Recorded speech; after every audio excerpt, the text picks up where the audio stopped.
Oh! Good. Boo! You stink! Give me a break! These videos are satiric reviews. You don't have to agree, but don't bitch about it.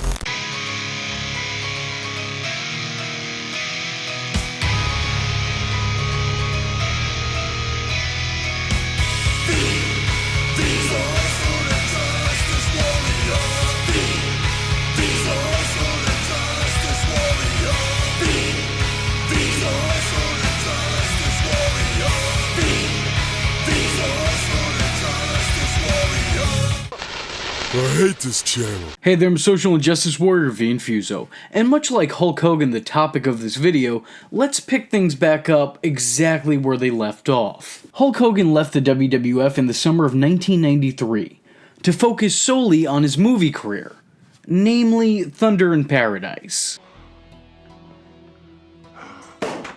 No, God! You were incredible today, darling. No, God, please, no! No!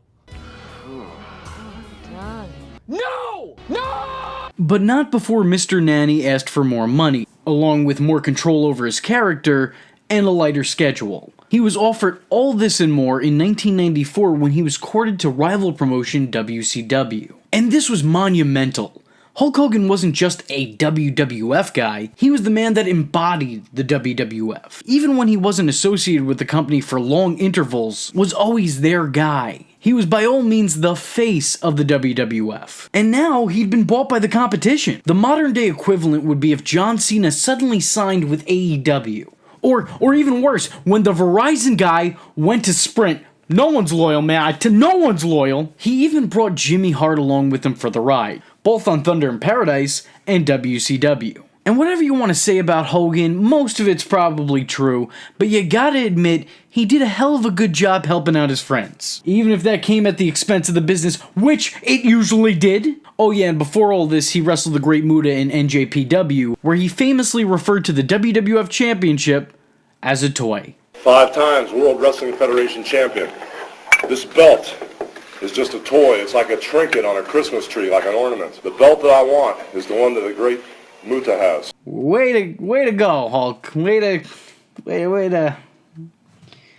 Why? His arrival in WCW made the company feel like it was a legitimate competitor to the WWF. Hogan's signing changed the game for the once failing company, and catapulted them into the big leagues. If you weren't tuning in, then you were missing out. Hey, that's catchy. Somebody should use that. Hogan was immediately treated like a big deal as the company pretty much rolled out the red carpet for him. An announcement of his signing took precedence during a WCW matchup on commentary. And he was even, and I shit you not, no hyperbole here, I shit you not, he was even given a parade to celebrate his return to professional wrestling. A parade. All throughout Disney's MGM studios, people eagerly followed him in his Hulkmobile while he gave cheerful thumbs up. Oh, what's that? A parade's not enough?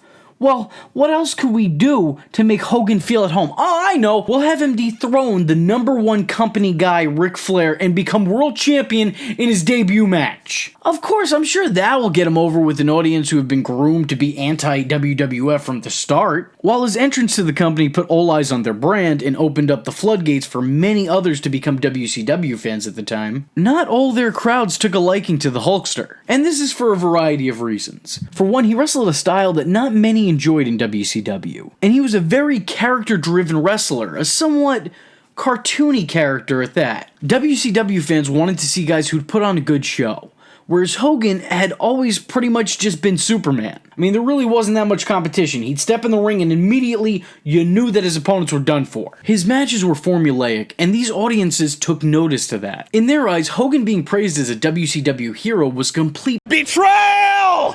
What? Betrayal! Betrayed me! Not to mention that Hogan was the main part of an era that was now seen as somewhat passé. He was a cartoon superhero living in a locker room of real competitors, and he stuck out like a sore red and yellow thumb. So despite him being booked as a face, a good guy, the guy in the company, he was booed as if he was a heel. Hulk Hogan! And he may not have the WCW World Heavyweight Championship, except by children who were truly Hogan's #1 demographic. So this situation wasn't all too dissimilar to the strong booking of John Cena a few years back. While certain fans detested him and hated seeing him in the spotlight, of course the children, that side of the fan base, still loved him. It should also be mentioned that Hulk Hogan didn't come alone. He brought the likes of Jimmy Hart, Macho Man Randy Savage, Earthquake, Kamala, Brutus Beefcake, Jim Duggan, One Man Gang, the list goes on and on. But it made the whole company seem less like a creative competitor to the WWF and more like WWF Light. After the initial match, Hogan and Flair continued to feud, drawing the money that they probably should have in the WWF and putting on solid performances. Hogan would go over mostly, naturally, with Flair the homegrown talent, the hometown boy, typically losing, and in the case when he did get a win on the spray-tanned banana, it was by countout, meaning not by legitimate means. Ric Flair, the company's #1 guy, was now being booked to look inferior to the Hulkster, which again didn't really endear WCW audiences to Hogan, and you could kind of see why he wasn't really welcome with open arms. Their feud would culminate in a steel cage match that saw Mr. T return to a wrestling ring as a referee, a match which also had Ric Flair's career on the line. A match which Hulk Hogan won, temporarily retiring Ric Flair for a time being. And wow, you're really just digging this hole deeper, WCW. It doesn't need to be this way. Before his match with Flair at the Clash of Champions, an unidentified masked man attacked Hogan. The man would later be revealed, after the Halloween Havoc rematch, as Hogan's longtime best friend and on occasion brother Broody, aka Brutus the Barber Beefcake, and now known as the Butcher. Because, you know, Butcher, Barber, same thing, sounds close enough, let's go with it. Hulk Hogan recently discovered that he was dealing with a major family crisis when he revealed the man under the hood was the brash Butcher. The Butcher would align himself with the Taskmaster Kevin Sullivan and the former Earthquake Avalanche. Very creative. Why did he do this? What were his motives? Why was he being pushed to the top of the card? Why am I asking you all these questions? Who knows? Who cares? WCW sure didn't. Like, I'm not gonna talk shit on Brutus, okay? And that's mainly because I've already done that. And a lot of you got pissed, so you could refer your angry comments back to that video. The guy is a good talent, and I'm sure he'll forever be remembered in the annals of wrestling history. But why, for the love of a theory of a god, was this man feuding with the company's top guy for the company's top prize at the company's top show in the main event? That's right. Brutus Beefcake versus Hulk Hogan for the WCW Championship was the main event of that year's Starrcade. Mainly because of that creative control clause and Hulk wanting to help his buddies out. And again, you gotta hand it to Hulk. He was a good friend. But also a really shitty businessman. Around this time, Hogan would start teaming up again with his on-again, off-again friend and rival, Macho Man Randy Savage. Macho would allude to this by stating when he entered WCW, and one of two things are gonna happen. I'm gonna take my hand and put it out to you, Hulk Hogan, and shake your hand. And I might slap you in the face. A quote that heavily reflected on their very real-life tensions. It's 4 against 2. The Macho Man. Now he wants Hogan all to himself.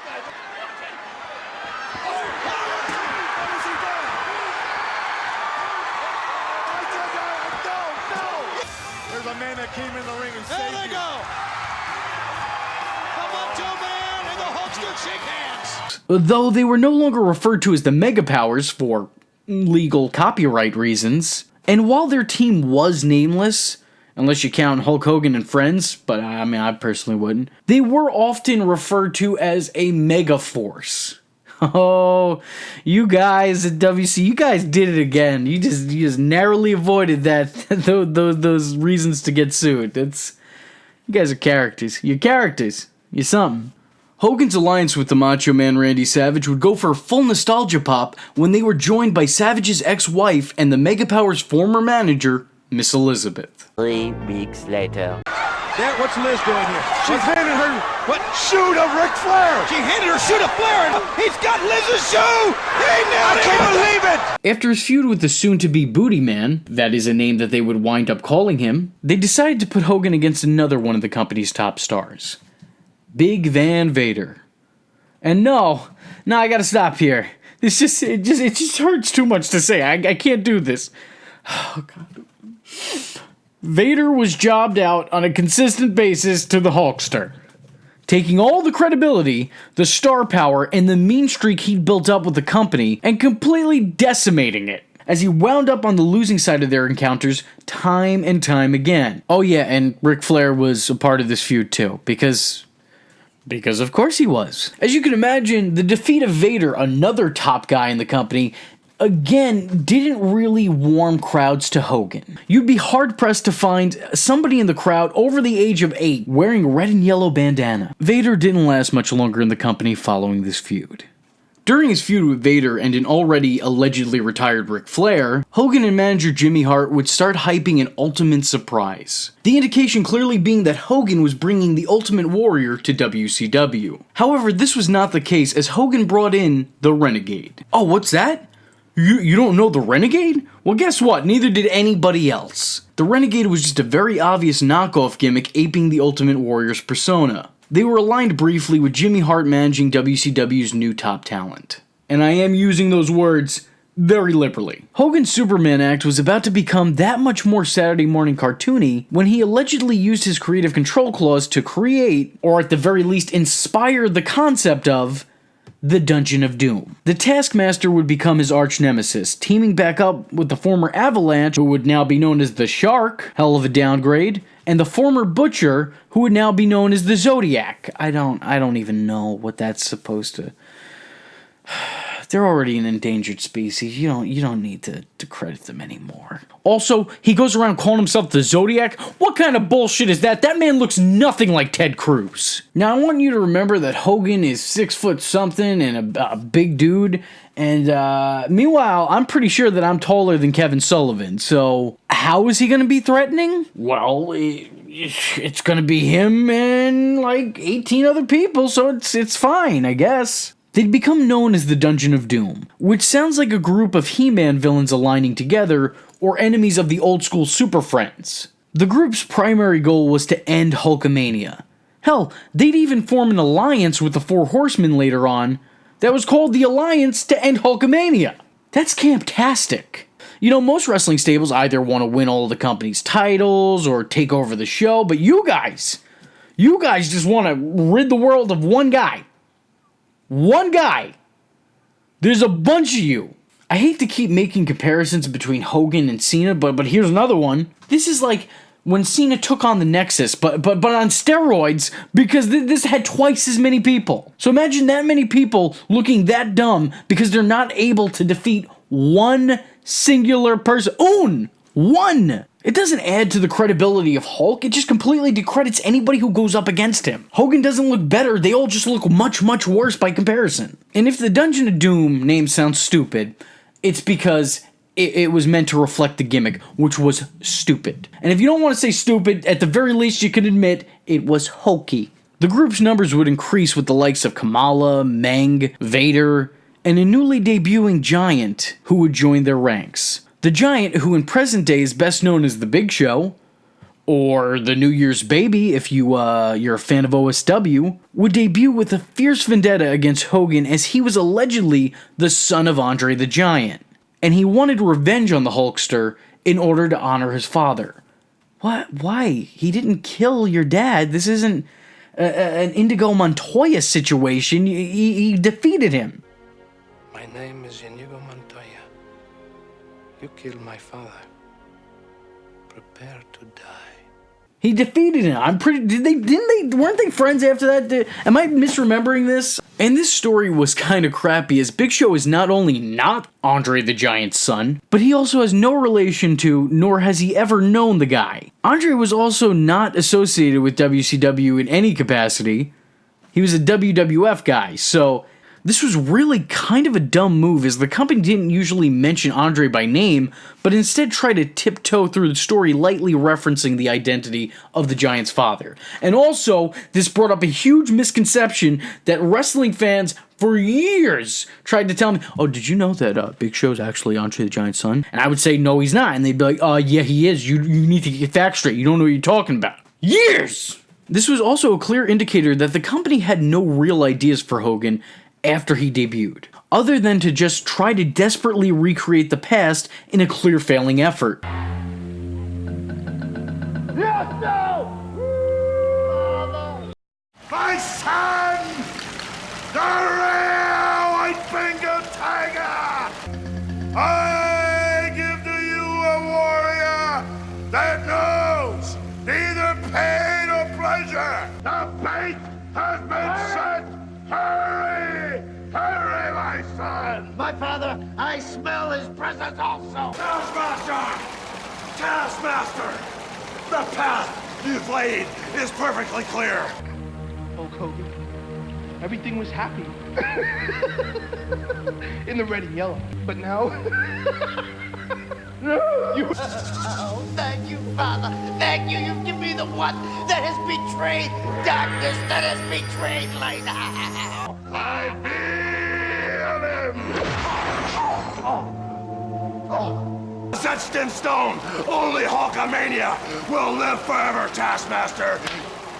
You don't understand! You see in the dungeon? Yeah. Evil always lurks. There's no Hulkamaniacs here. I've never been here before. Ah! It's not hot. I will destroy Hulkamania. Because I'm in the son of a giant. I know you. I know you too. You two are behind the demise of Hulkamania. Run, you cowards! Run! You can run, but you can't hide. But etched in stone is a legacy, the immortality of Hulkamania. Hogan would start teaming up with Macho Man Randy Savage. They'd go on to form an alliance with hometown hero Sting, and much more hesitantly with Lex Luger. They'd compete against the Dungeon in a War Games match, which Hogan's team, of course, won, because it was Hogan's team. The feud had some notable moments, such as the Dungeon of Doom shaving Hulk Hogan's legendary mustache. Oh no! But his mustache is where he holds all his power. Without it, he's not even Hulk Hogan, he's just Terry. This led to Hulk Hogan embracing his dark side, though instead of getting fingertip lightning, like the Sith that he is, he started dressing like the Dread Pirate Roberts' gothic cousin. That's gonna put some butts in seats. It watched the world stand still on Monday Nitro, brother, when Hulk Hogan powered down that aisle in all black. Something, Macho Man! Now that you came back to the darkness, now that it all went down with Ming, brother.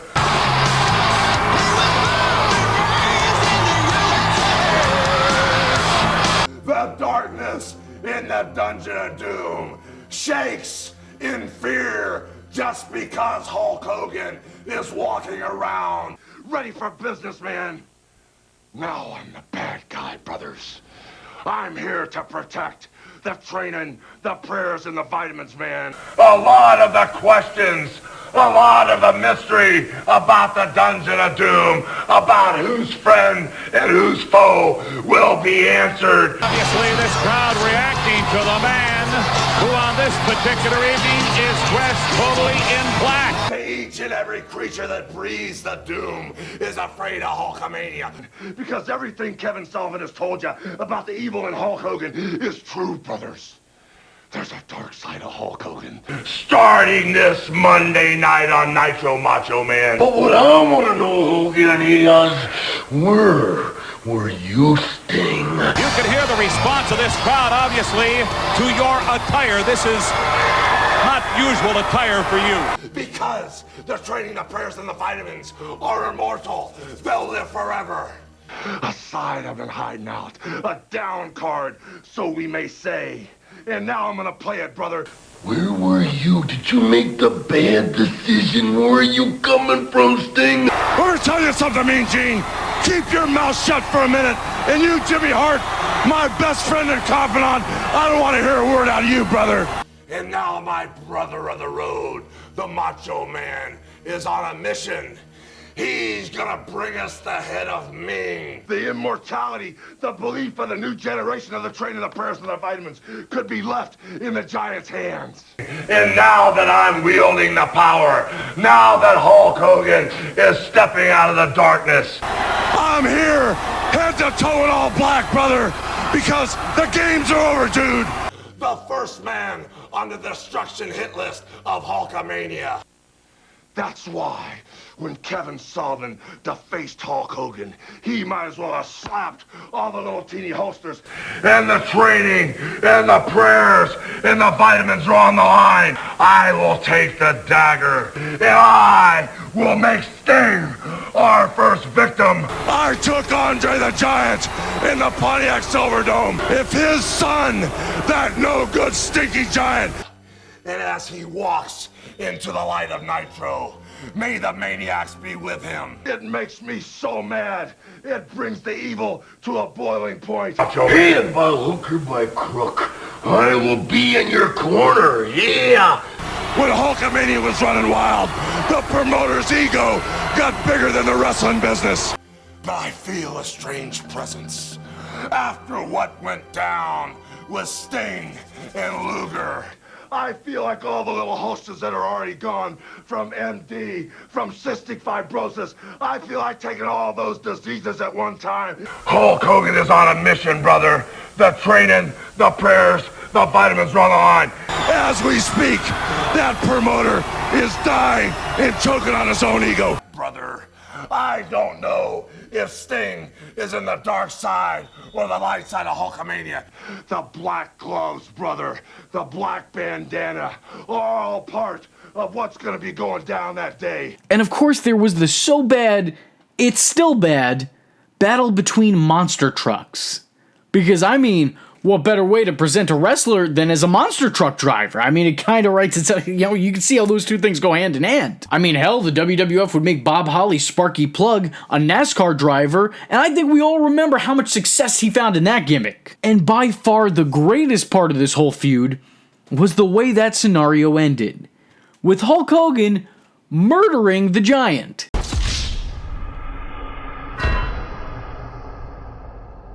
Of course, the only logical conclusion, I think. Of course, considering that wrestling is just the live-action format of a comic book, the Giant, like so many other comic book characters after him, didn't stay dead, as he'd return to the ring later that same night.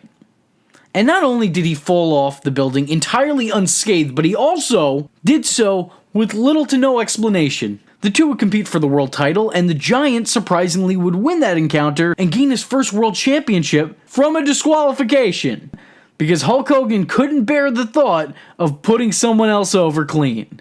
Not to mention that this was the match where Hogan was betrayed by his best friend. No, not that one. This one. Jimmy Hart turned on Hogan to side with the Dungeon of Doom, which is pretty shocking, but also at the same time not shocking at all.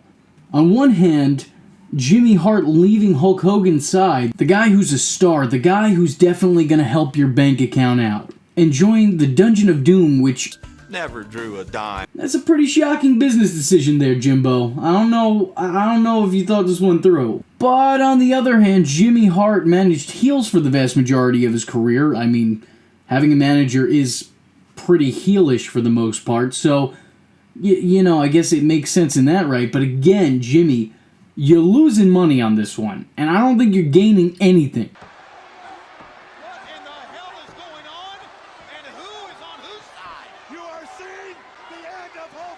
Ultimately, the Zodiac revealed he was really just an informant for the Hulkster.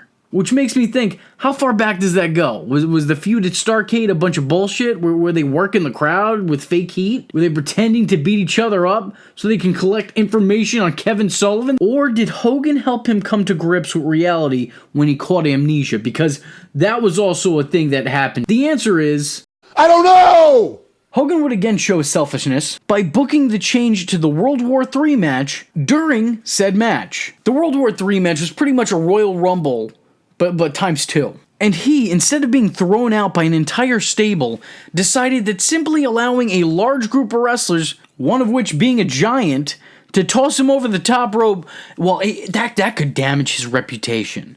So instead of celebrating his best friend's first WCW title victory, he'd complain alongside that he was eliminated unfairly. Regardless, the Mega Force would still remain strong, taking on the likes of the nefarious Dungeon of Doom, who were still growing in number. The Master, the Taskmaster, the Shark, Kamala, Big Van Vader for a short time being, the Zodiac, the Giant, Mang, the Barbarian, Lex Luger, and the Yeti. Would then be joined by the likes of Ric Flair, Brian Pillman, Arn Anderson, Lex Luger, a returning Zeus, now being billed as Z-Gangsta. Someone thought that was a good idea. Loch Ness, Conan, One Man Gang, Big Bubba, Max Muscle, Hugh Morris, Glacier, and even Hulk Hogan's friend and one-time manager Jimmy Hart. And oh yeah, the guy who played Bane in Batman and Robin, who wore face paint over his mustache and was referred to as the Final Solution. That happened. All of those men came together just to try and rid the WCW of Hulk Hogan. And the vast majority of those names would actually compete against Hogan and Savage in a Tower of Doom match, which was a cage match, except bigger and not nearly as watchable. The whole match was a mess, start to finish, and it was symbolic of the issue with the entire feud. All of these guys, all of these names band together with combined force, failing to stop one, or in this match's case, two men. Ultimately, Hogan prevailed and beat the 12 to 14 people he faced in that main event. Because of course he did. Did you expect it to go any other way? How weird is it that the swerve in this match would have been Hogan and Macho Man, two men, losing to a team of over 10 men? And truthfully speaking, the whole match and the angle that led to it was a complete clusterfuck. Not only was the match a hard sell as it was, but you're seeing an entire stable and like a fourth of the WCW roster at the time jobbing out to the guy from the other promotion. This wasn't a good look for the company, and it especially wasn't a good look for anybody involved in the angle. Those who faced Hogan often looked like jokes with their severe inability and lack of credibility. A mainstream feud with a name like Hulk Hogan really should have helped establish the team as a legitimate threat, but instead it just entirely devalued them and robbed them of any and all credibility. To be fair, their segments probably contributed to that as well, but losing all the time to one guy probably didn't help. The fans weren't invested. The crowd in attendance couldn't really see anything that was going on, and even those watching at home on pay-per-view had a hard time following the let's be nice and call it action. Hogan's schedule with the company would slow down, and he'd stop appearing so often. Perhaps to better establish him as a big deal and make his appearances mean more, or possibly because Hogan wanted to sit on his lazy boy and sip iced teas and still get a paycheck. Who knows? What we do know is that Hogan was positioned immediately as the biggest dominating force that the company had ever seen. As from 1994 to 1996, he'd go through everyone there was to go through. He'd come out the victor in every feud he'd ever engaged in, losing only by the way of disqualification, count-out, interference, and what have you. The man became both the unstoppable force and the immovable object. God help whatever wrestler would come across his path. It very much felt like an official part 2 to the Hulkster's WWF career. The lengthy multiple world title wins, the slamming of the Giant, the reuniting of the Mega Powers, the brief team with a warrior-like character. It was clear that at the time WCW, or perhaps Hulk Hogan himself, was pretty creatively bankrupt, and their only idea to solidify Hogan's star power was to just cheaply rehash what made him so beloved by audiences to begin with. There's an age-old phrase that goes, if it ain't broke, don't fix it. But that's just the problem here. By 1995, Hulkamania was broke and in dire need of fixing. Luckily, a change that no one saw coming was just on the horizon. WCW spent his first 2 years with the company throwing the better half of their roster at the new big fish in a smaller pond, as if they were bait. Hogan's legendary status wasn't helped by his move to Ted Turner's Baby, but his time there did come at the expense of many beloved workers or potential stars in the company at the time. And while his angles weren't exactly a success, his appearance in the company did gather a lot more eyes on the product. And he probably made the company a lot of money off merchandise alone. So again, while his initial run wasn't all that great, it's hard to consider it an entire failure. The Dungeon of Doom, however, no. Shouldn't have even been birthed. Should have aborted the idea in the booking room. But that concludes the height of Hulkamania. If you didn't enjoy this video, just remember, neither did I, but it's gonna get better, because our next video in this series is the invasion of the Outsiders. Well, let me tell you something, brother. You're watching the social injustice warrior V Infuso's channel, dude. So if you like the words that came out of his mouth hole, and you too want to become a V-tard, don't forget to like and subscribe, and click that little bell icon to get updates and notifications. Ooh, tell him what up, Mach. Ooh, yeah. Follow the man on Twitter, yeah, because we all know it's not stalking if it's on the internet, yeah. Join the madness by joining the Discord, and if you have a moment of time and a free $1 to spare, head over to the SIJW's Patreon, dig it, where you can request videos, get exclusive videos, and early access to content, yeah. Or go down to PayPal, where you can buy the shirts, brother. But most importantly, just remember, if you're not tuning in, then you're missing out. I hope you guys enjoyed the video. This one took a little bit longer than it probably should have. I had next to no passion in making this. As I said before, really don't care about Hulk Hogan. And that becomes a problem with me in these videos. If I'm not really feeling up to it, I'll start intentionally procrastinating. And this video should have taken maybe like 2 days of work. And instead, it took 2 weeks. So it should not have happened, but I needed to get away from this to retain what's left of my sanity. The very little that's left of my sanity. I know there's some genius in the comments like, oh, no one's asking you to make these videos, man. You don't have to make these videos. I needed to make this video in order to make the next video, which is the video that I want to make. So, it's all essential to this series. I can't have one without the other. So now that we've gotten past all this, it's time to start having some fun again. I just want to give a quick shout out to a couple people who I borrowed clips from in making this video. I borrowed clips from Custom Titantrons from WCW Music, WCW Fan Forever, and wrestling stuff. So if you have the time and you're into Custom Titantrons, go check them out. They do really good work. Especially WCW Fan Forever. That's actually my go-to for these videos. And let them know who sent you.